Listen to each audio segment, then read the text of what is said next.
Welcome to today's verse of the day.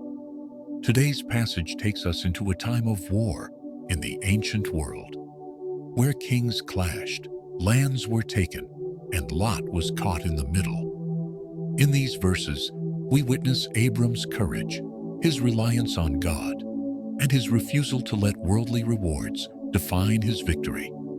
Let's explore Genesis 14:1-24 together. Verse: At that time, kings from the region went to war.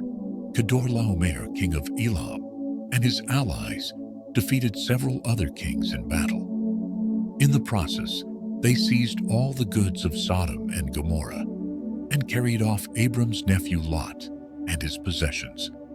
When Abram heard that his relative had been taken captive, he called out the 318 trained men born in his household and pursued the enemy as far as Dan.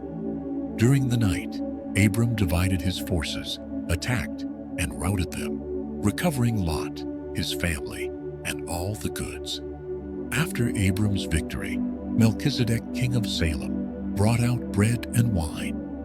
He was priest of God Most High, and he blessed Abram, saying, "Blessed be Abram by God Most High, creator of heaven and earth, and praise be to God Most High, who delivered your enemies into your hand."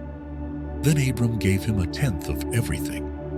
The king of Sodom said to Abram, "Give me the people, and keep the goods for yourself."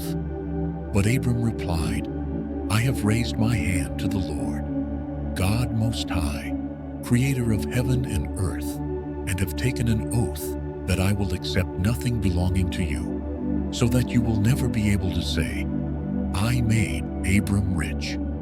Abram's courage shines in this passage, not because he had a massive army, but because he trusted the God who called him. With just 318 men, he pursued and defeated a coalition of kings to rescue his family.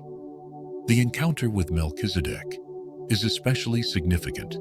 Here we see a priest of God Most High blessing Abram and acknowledging that the victory was from God, not human strength. Abram's offering of a tenth reflects gratitude and recognition that all he had came from the Lord. Abram also refused the king of Sodom's offer, making it clear that his success and wealth would be attributed to God alone. His integrity preserved God's glory in the eyes of the nations. Victory without compromise is the kind of victory God desires for us. The world may offer rewards that seem appealing, but accepting them can cloud the testimony of God's provision. Like Abram, choose to honor God in both the battle and the blessing. Trust Him as the source of your success, and be willing to turn down anything that would rob Him of the glory.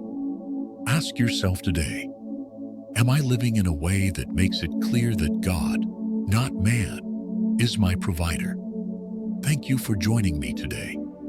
If this passage encouraged you, share it with someone who needs to know that the God who gives victory is also the God who protects our integrity.